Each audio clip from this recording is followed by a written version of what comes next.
Bismillahirrahmanirrahim. Assalamualaikum warahmatullahi wabarakatuh.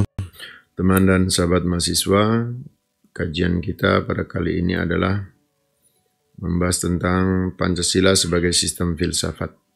Tentu sebelum kita berbicara tentang Pancasila sebagai sistem filsafat, saya setidaknya ingin mereview atau mengingatkan kembali, kalau teman dan sahabat semua sudah belajar tentang filsafat, saya paling tidak mereview saja gitu, bahwa filsafat itu adalah berasal dari kata philos dan sophia. Philos artinya cinta, sophia adalah kearifan atau kebijakan. Namun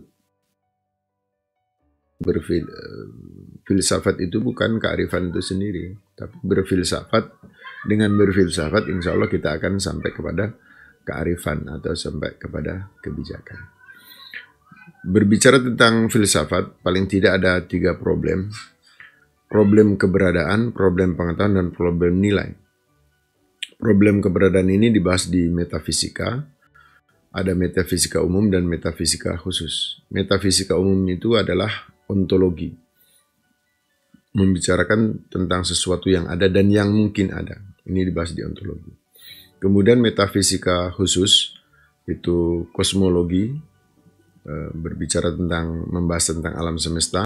Antropologi membicarakan tentang manusia, peradaban dan budayanya. Kemudian teologi atau teodesi, membahas tentang ketuhanan atau keberadaan Tuhan dan semacamnya. Kemudian problem yang kedua adalah problem pengetahuan. Ini dibahas di epistemologi, tentang pengetahuan, seluk-beluk pengetahuan, apakah sesuatu itu bisa disebut sebagai ilmu pengetahuan, ini dibahas di epistemologi. Kemudian logika, bagaimana kita berpikir benar untuk mencapai satu kebenaran, itu cara dibahas di logika. Kemudian problem yang ketiga adalah problem nilai, aksiologi, ada etika dan estetika. Etika berbicara tentang baik, buruk, benar, salah. Kemudian estetika berbicara tentang keindahan. Tentu norma-norma yang berlaku di negara lain, di negara barat katakanlah, belum tentu juga baik menurut kita, baik menurut mereka belum tentu baik menurut kita. Oleh karenanya inilah menjadi penting kita berbicara tentang filsafat Pancasila atau Pancasila sebagai sebuah sistem filsafat. Teman dan sahabat semua, ketika kita berbicara filsafat, maka ada ciri berpikir filsafat itu seperti apa. Ciri yang pertama adalah koheren, berhubungan. Dalam konteks pembahasan tentang Pancasila, maka antara sila yang satu dengan sila yang lain ini saling berhubungan, tidak berdiri sendiri-sendiri. Kemudian menyeluruh, segala hal dan gejala, universal. Jadi nilai-nilai Pancasila pada hakikatnya itu adalah nilai-nilai universal. Nilai-nilai kebaikan yang universal, nilai-nilai kebenaran yang universal. Kemudian mendasar, inti mutlak. Jadi kalau Sidi Ghazalba menjelaskan bahwa paling tidak ada 3 kriteria berpikir filsafat. Ialah radikal, berpikir mendalam sampai akarnya, kemudian sistematik dan universal.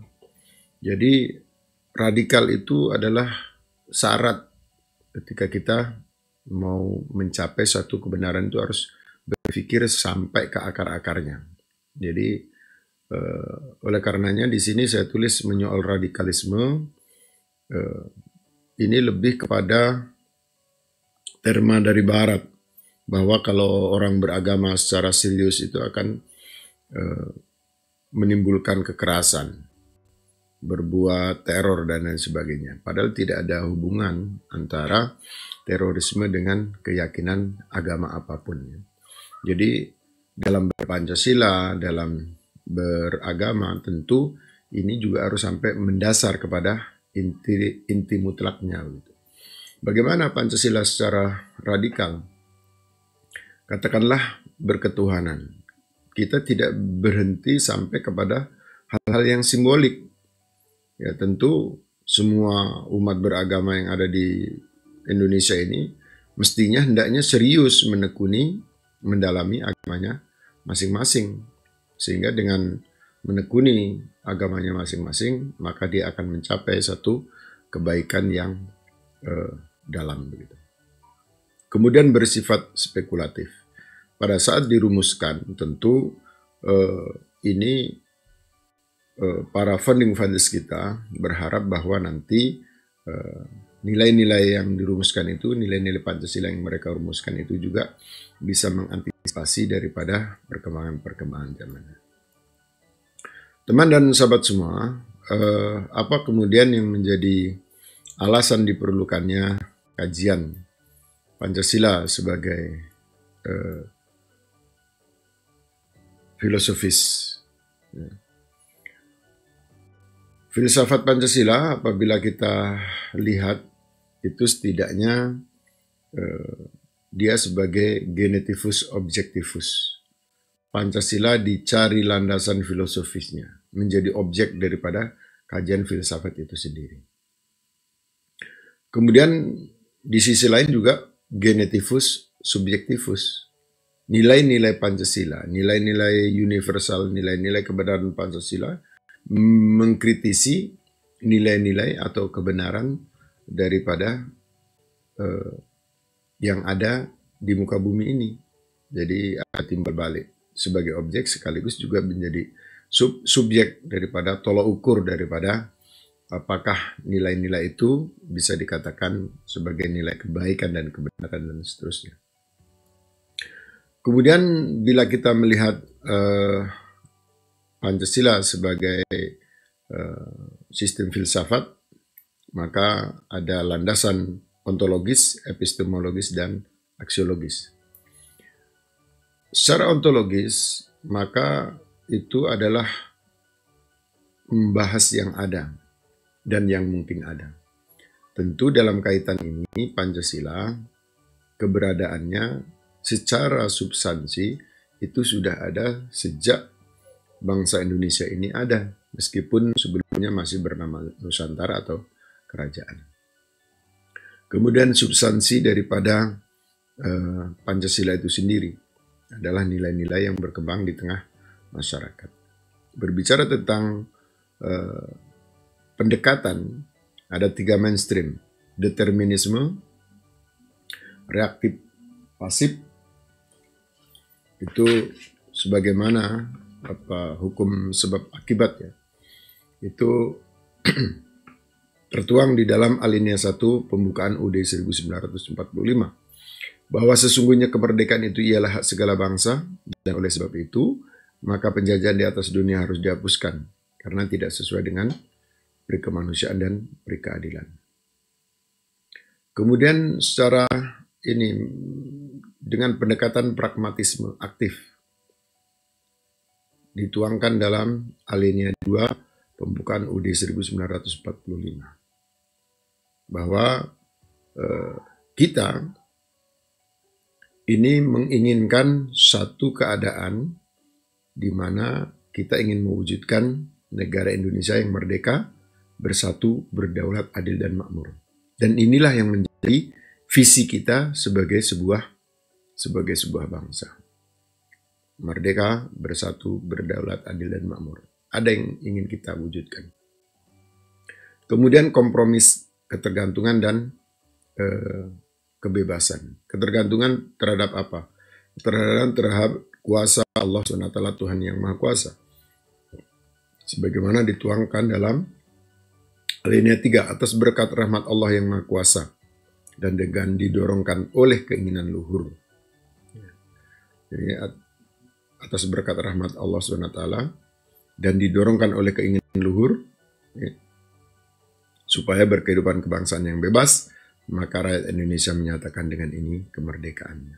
Jadi di satu sisi kita ada ketergantungan kepada Allah SWT, Tuhan yang Maha Kuasa, kemudian di sisi lain juga kita menginginkan satu kemerdekaan. Jadi kompromis antara ketergantungan dan kebebasan. Kemudian berbicara hakikat Pancasila, maka dia menjadi dasar filosofis kita dalam penyelenggaraan berbangsa dan bernegara. Kemudian secara epistemologis, ini maka sarana dan sumber pengetahuan itu meliputi sifat dasar, kemungkinan, ruang lingkup, kemudian dasar umum. Maka ini bisa dikatakan sebagai ilmu pengetahuan, landasannya ini. Sebagai memiliki sifat dasar, ada kemungkinan, ruang lingkup, dan dasar umumnya seperti apa. Kemudian bagaimana cara mengetahui? Tentu melalui pendekatan rasionalisme dan empirisme. Rasionalisme ini akal, a priori, pikiran kita. Kemudian empirisme ini adalah indrawi, a posteriori. Kemudian nilai Pancasila itu adalah merupakan pengalaman empiris. Artinya apa? Pengalaman yang digali dari kenyataan atau hal-hal yang tumbuh berkembang di tengah-tengah masyarakat. Kemudian landasan aksiologis ini mencakup soal nilai.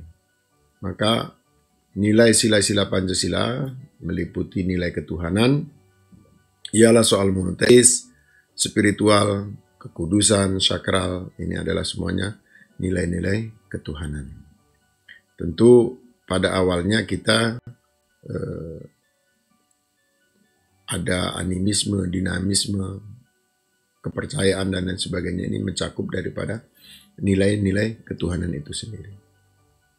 Meskipun kalau kita berbicara rumusan final kita, ketuhanan kita adalah ketuhanan yang Maha Esa, monoteis. Kemudian nilai kemanusiaan mencakup martabat, harga diri, kebebasan, dan tanggung jawab.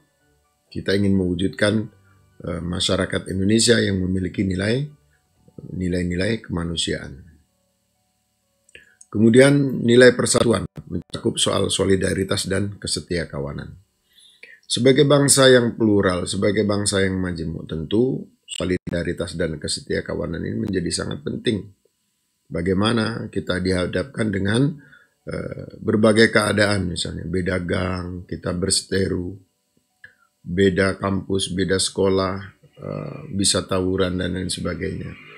Maka kalau tidak dipupuk nilai-nilai persatuan, yaitu solidaritas dan kesetiakawanan, bangsa ini menjadi rentan untuk tercabik-cabik. Jadi di satu sisi keberagaman, kemajemukan ini adalah menjadi potensi kita tumbuh dan berkembang menjadi bangsa yang besar, tapi di sisi lain juga berada di ambang ancaman perpecahan kalau solidaritas dan kesetiakawanan ini tidak kita pupuk. Kemudian nilai yang keempat adalah nilai kerakyatan, mencakup demokrasi, musyawarah mufakat, dan jiwa besar. Ini penting. Dalam demokrasi kita, hendaknya kita tumbuh kembangkan apa yang disebut dengan musyawarah dan mufakat. Sepanjang musyawarah dan mufakat ini bisa kita laksanakan, maka inilah yang kita tempuh. Ini yang paling kompatibel dengan demokrasi Pancasila, berjiwa besar. Kemudian nilai yang kelima adalah nilai keadilan, berupa kepedulian dan gotong royong. Bagaimana warga negara Indonesia, bangsa Indonesia ini harus memiliki semangat kepedulian dan gotong royong yang baik, peduli terhadap sesama, nasib sesama, dan kemudian juga ringan tangan untuk bergotong royong dalam komunitas yang kecil maupun komunitas yang besar. Demikian teman dan sahabat semua, insya Allah nanti pada bagian kedua kita akan menggali sumber, dinamika dan tantangan serta esensi dan urgensi Pancasila sebagai sistem filsafat. Demikian teman dan sahabat semua, saya akhiri bila taufik wal hidayah, wallahul muwaffiq ila aqwamit thoriq. Wassalamualaikum warahmatullahi wabarakatuh.